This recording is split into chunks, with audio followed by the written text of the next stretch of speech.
Et bonjour à tous, bienvenue sur cette vidéo comment bâtir sa jardinière en pierre sèche pour les nuls. Alors bon, comme le titre l'indique, on va apprendre à construire une jardinière tout en pierre sèche. Pierre sèche, une matière que tout le monde peut avoir et qui coûte pas très cher et qui vous permettra de réaliser des jolies choses. Comme par exemple cette jardinière que j'ai faite à ma femme pour ses petites belles de nuit. Donc, parlons un peu de la pierre sèche avant tout. Hein, c'est quand même un métier qui était en voie d'extinction. Pourtant, c'est un métier qui date depuis plus de 2000 ans. Quoi, hein. Les Romains bâtissaient déjà aussi en pierre sèche. Même avant les Romains, on bâtissait en pierre sèche. C'est une matière qui est increvable. On trouve des édifices en pierre sèche qui ont plus de 300 ou 400 ans qui sont encore en état. Euh, Sachez une chose, c'est un truc de malade. 20% de nos routes en France départementales, 20% sont faites sur de la pierre sèche. Par exemple, vous allez en Lozère ou en Ardèche, il y a énormément de départementales posées sur de la pierre sèche. Donc c'est une matière qui est très très très résistante. Les points forts de la pierre sèche aussi sont que la pierre sèche va laisser passer l'eau. Comme vous pouvez voir, il y a énormément de trous de partout et c'est ce qui permet une évacuation de l'eau, ce qui va éviter en fait un gonflement de l'édifice réalisé.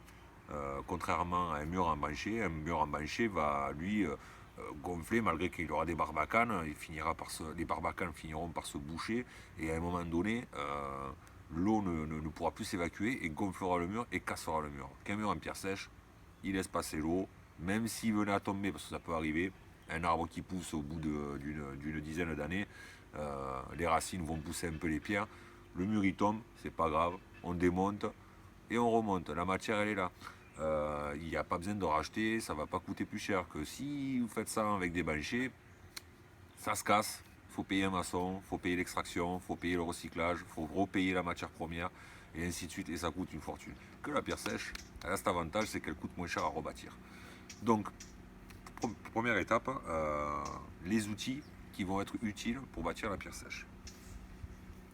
La massette, comme tout le monde connaît, massette de 1,5 kg, même pas, celle-là je crois que c'est de 1 kg, qui va servir essentiellement pour chasser la pierre quand on veut faire vraiment de la grosse taille.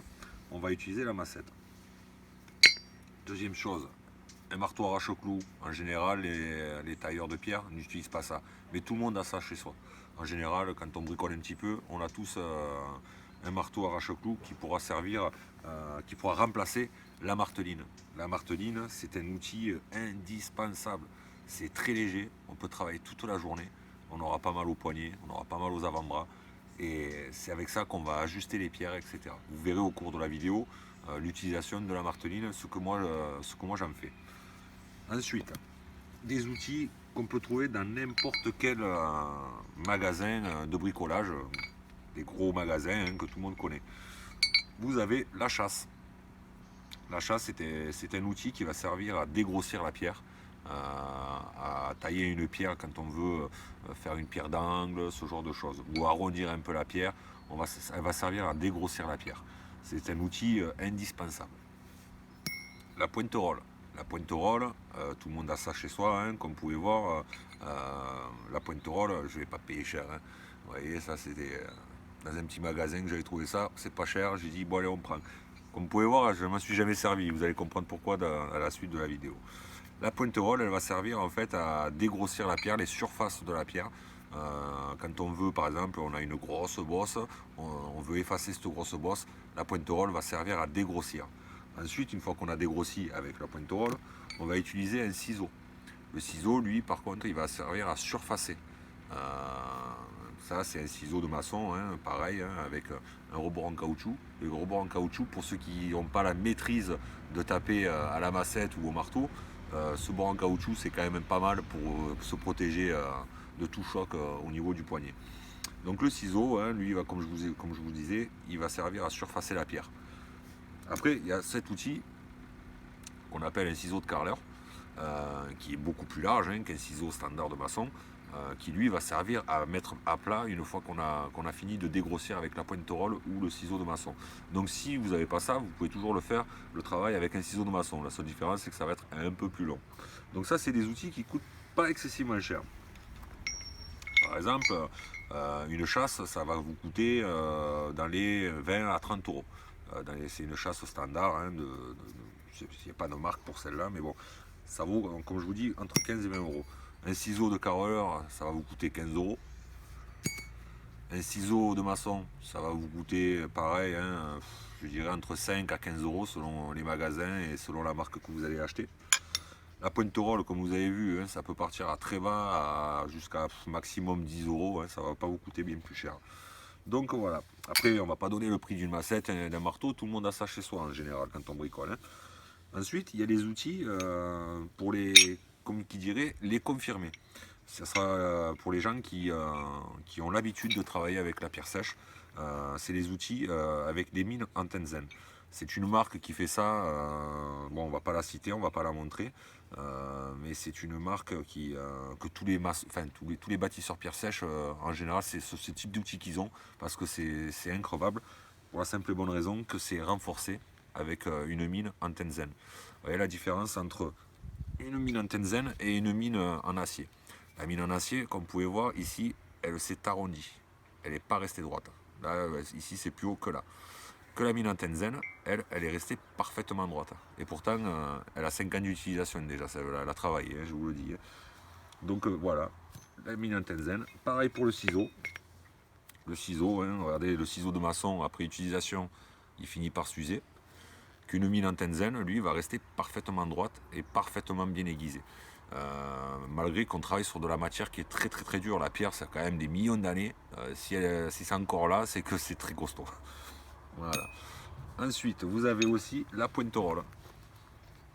La pointe-rolle en acier, bon celle-là on ne peut pas montrer le fait qu'elle soit usée parce que je ne m'en suis jamais servi, je me sers uniquement de celle-là.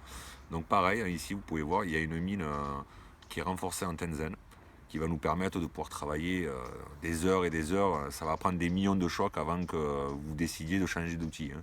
C'est pas demain que vous le changez. Donc pareil, hein, pour l'ordre des prix, les outils en Tenzen, c'est pas donné.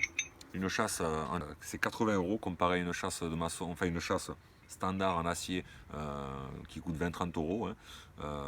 Ça a un prix, mais la différence c'est que c'est toute votre vie que vous avez ça après. Une pointe de roll en Tenzen, pareil, c'est 50 euros. Hein, une pointe de roll standard, c'est entre 2 euros et 10 euros.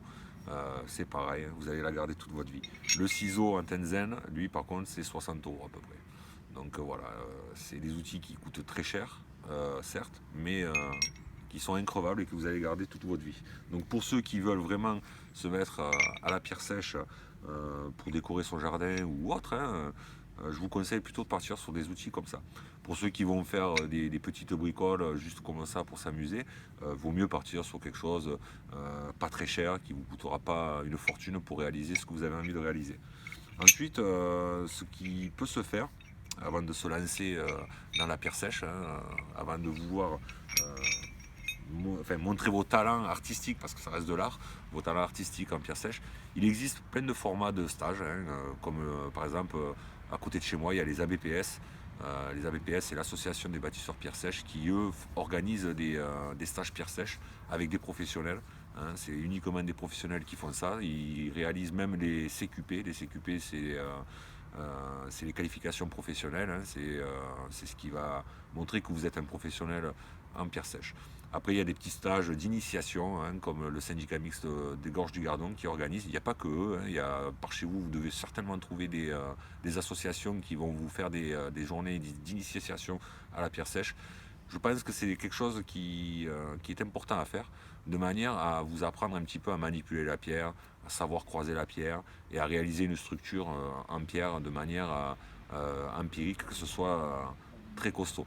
Donc là, pour la jardinière, on va y aller. On va commencer par l'étape numéro 1. L'étape numéro 1, c'est la préparation de la fondation. Allez, c'est parti. Étape 2, la fondation. Donc là, la jardinière va se situer ici. Comme vous pouvez voir, on a fait un arrondi. Parce que bon, C'est comme ça qu'on a décidé de faire notre jardinière, pour qu'elle soit ronde. Donc, pour faire la fondation, il est très important que la fondation penche, de manière à épauler le tas de terre qu'elle va réceptionner. Là, en l'occurrence, le mur il va pas être plus haut que ça, je pense. Hein. On va pas pouvoir faire plus, parce que j'ai pas le stock de pierre qui est nécessaire pour ça. Donc, comme je vous explique, avec une truelle tout simple, on va gratter de manière à donner une inclinaison vers l'intérieur de la jardinière, de manière, comme je vous disais, à épauler la terre.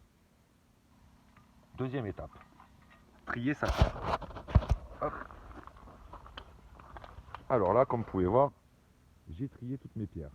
Ici, j'ai les plus fines, ici les moyennes, et ici les grosses qui vont me servir à faire les fondations et le couronnement. Qu'est-ce qu'un couronnement? Le couronnement, c'est la pierre qui est au-dessus, c'est celle-ci. C'est celle qui va permettre de ceinturer l'ensemble des pierres. Alors, qu'est-ce que c'est? Nous avons donc deux types de pierres. La panneresse et les boutisses. La panneresse, elle sert pour le devant du mur. C'est-à-dire, c'est ce qu'on va voir face à nous, la partie qui sera devant nous. Une boutisse, qu'est-ce que c'est une boutisse? Hop, par exemple, là, vous en avez une juste ici. C'est une grande pierre qui est très très longue, qui va pouvoir en fait servir à ceinturer l'ensemble du mur pendant la construction. C'est-à-dire que pendant la construction, de temps en temps, on va installer des boutisses de manière à stabiliser l'ensemble du mur. Voilà, allez, on va commencer maintenant à l'étape 3, la pose de la fondation. Voilà, donc les fondations sont terminées, comme vous pouvez voir. Hop, on a formé notre petit cercle. Nous avons pris sur l'emprise complète, c'est-à-dire sur l'ensemble de la fondation, on a rempli ça de pierre. Donc il me reste un petit peu à boucher les trous de manière à ce que les pierres restent bien en contact. Ce qui est très important, c'est le contact des pierres. Le fait de bâtir aussi comme ça, ça va permettre aussi de bien croiser nos joints. La pierre, quand on monte la pierre, elle doit être posée sur 3 supports, c'est-à-dire 3 pierres, 1, 2 et 3. Donc là, la prochaine pierre qui va venir, elle viendra ici, de manière à ce qu'il y ait un frottement qui se réalise, de manière à plus il y a de frottement en fait, et plus la pierre sera difficile à pousser pour la terre. Donc il faut du contact, les 3 points de contact pour croiser ces pierres, et bien sûr une surface de frottement importante. Plus on a la surface de frottement importante, et plus votre réalisation sera costaud. Donc voilà, là on a fini quasiment la fondation. J'ai utilisé uniquement mes plus grosses pierres, pas les plus grandes, parce que comme je dis, il faut garder pour ces couronnements. Hein. Le couronnement, c'est très simple, hein, c'est ce qu'il y a ici. C'est les pierres qui viennent dessus, qui, comme vous pouvez voir, prend l'ensemble du mur. Ça va servir comme une agrafe, clac, ça va serrer tout l'ensemble de votre structure. Donc les pierres de couronnement, il faut se les conserver. On va utiliser pour les fondations sur un petit mur comme ça, on va utiliser toutes celles qui sont un peu épaisses. Pas besoin que ce soit trop gros, c'est une jardinière, on n'est pas en train de faire un mur de soutènement. Donc on va utiliser nos pierres les plus épaisses. Comme vous pouvez voir, j'ai strié toutes mes pierres. Je les ai triées de manière, comme vous pouvez voir, toutes nos faces que je vais utiliser en parement vont être présentes. Donc maintenant, on va utiliser les parements. Un parement, c'est la pierre qui va venir de face. Donc il existe 2 types de pierres. Les panneresses, c'est celles qui vont aller en parement, et les boutisses. Les boutisses, c'est celles qui vont traverser le mur de part en part. Voilà. Allez, maintenant on va commencer à poser, et puis je vous montre un petit peu comment on pose, et bien sûr aussi comment on peut retoucher une pierre en la taillant un petit peu. Ok, allez, on continue. Bon les amis, comme vous voyez, on a presque fini le premier rang. Hein. On a bien mis les pierres tout en contact. On fait attention de ne pas trop avoir de difficultés. Bon, moi en l'occurrence, j'arrive à gérer ce genre de problème. Mais par exemple ici, vous voyez, pour quelqu'un de novice, ça va être compliqué de gérer la transition. Donc il ne faut pas oublier que chaque pierre posée prépare l'avenir. Ce qui veut dire que chaque pierre que vous allez poser, il faut penser à la prochaine pierre qui va venir dessus. Donc là, en l'occurrence, moi, avec un petit coup de ciseau, je vous montrerai comment faire pour pallier à ce genre d'éventualité. Vous allez pouvoir régler le problème. Donc là, je vais vous montrer un petit peu comment on peut tailler une pierre avec la marteline. Donc comme vous pouvez voir, ici, la pierre ne passe pas. Elle rentrerait presque bien, hein, comme vous voyez, elle irait presque. Donc pour ce faire, on trace les parties qui nous gênent. Et une fois que vous avez tracé, on prend la pierre, on la prend d'une main ici, on la soulève. Avec l'angle de la marteline, on va taper, mais gentiment, on ne va pas être trop gourmand, on ne va pas taper vers là, on va grignoter la pierre. Jusqu'à la faire venir, jusqu'au trait où on voulait.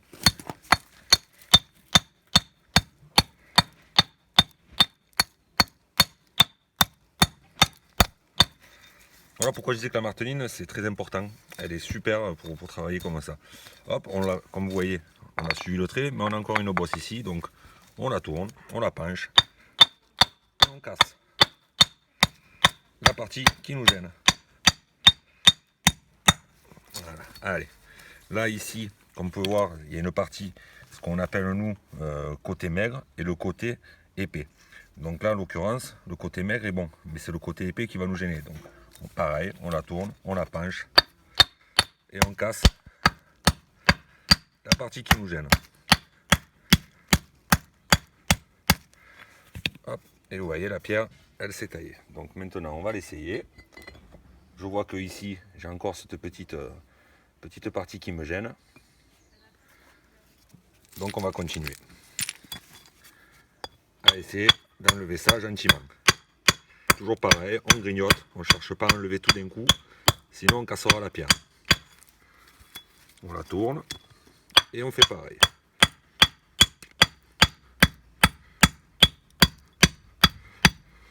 Vous voyez là, ça s'enfonce. Quand on fait ça, il faut être sur une surface un peu dure. Bon là, j'ai pas de chance, hein, je suis sur de la terre. Alors, je prends un petit caillou, je le pose dessus. Il n'est pas gentil le caillou, il me fait glisser. Hop.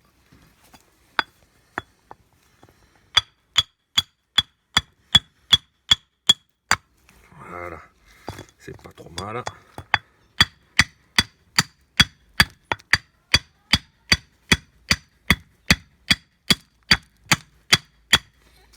Et on la teste. On est pas mal. Là, on voit que c'est celle qui est juste à côté qui me gêne. Je vois qu'elle a un côté gras. Je vais pas m'embêter. Je vais la prendre. Et on va la tailler.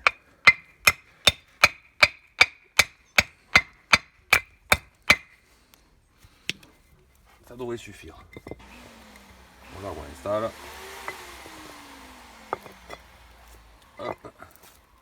C'est pas trop mal, mais ça demande encore un peu. Donc comme vous voyez, c'est pas si simple que ça. Ça demande un peu de patience et de pratique.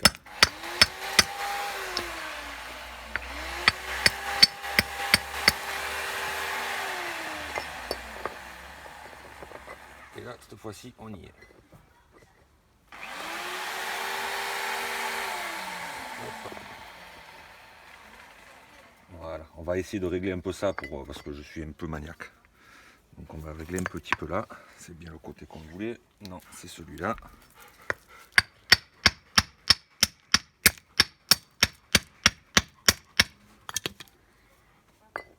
Tout simplement. Voilà, comme ça s'aligne mieux. Voilà, tout simplement les amis. Donc voilà comment on peut tailler une petite pierre rapidement juste avec la marteline. Allez, on va continuer à bâtir de manière à porter tout le reste. Donc il me reste environ 1 ou 2 rangs à faire avant de passer au couronnement. Donc je vais monter un petit peu de manière à vous montrer maintenant le couronnement. Allez, dernière étape les amis, hop, la taille des couronnements. Comme vous voyez, on a commencé un petit peu à poser le couronnement. Là je vais vous montrer comment on taille, comment on se sert d'une chasse. Donc là en l'occurrence le mur est un peu arrondi, donc on va couper un peu les angles de manière à donner une forme un peu arrondie à la pierre. Donc pour tailler, il ne faut pas être gourmand, on ne va pas taper et chasser trop loin parce que sinon on briserait la pierre.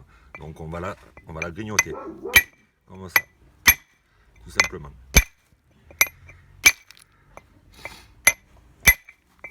Hop. Vous voyez, la chasse elle fait son travail. Hop, on va prendre un peu plus par là.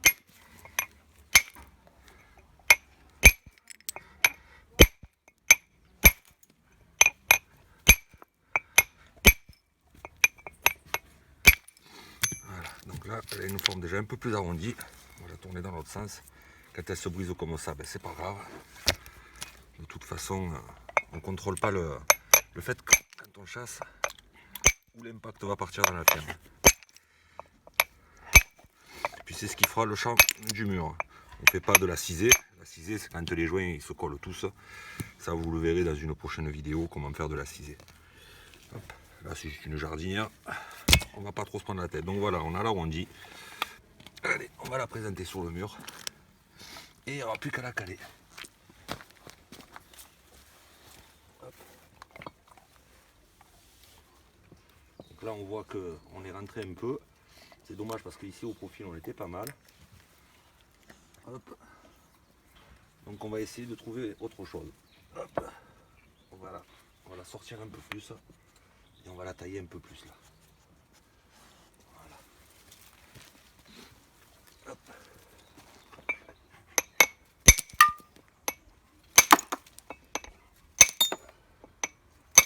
Voilà. Ce qui sera déjà mieux. Donc là en l'occurrence on va chercher à la monter au même niveau. Donc pour ça on va caler tout simplement dessous. En calant, en pensant aussi à bien caler l'arrière. Et une fois qu'on aura bâti l'arrière, remplir ici avec une pierre un peu triangulaire de manière à bloquer les couronnements. Voilà les amis, donc j'espère que cette vidéo vous sera utile pour faire vos petites jardinières. Donc je vous souhaite une bonne journée à tous et surtout bâtissez bien. Des cailloux, ça m'énerve!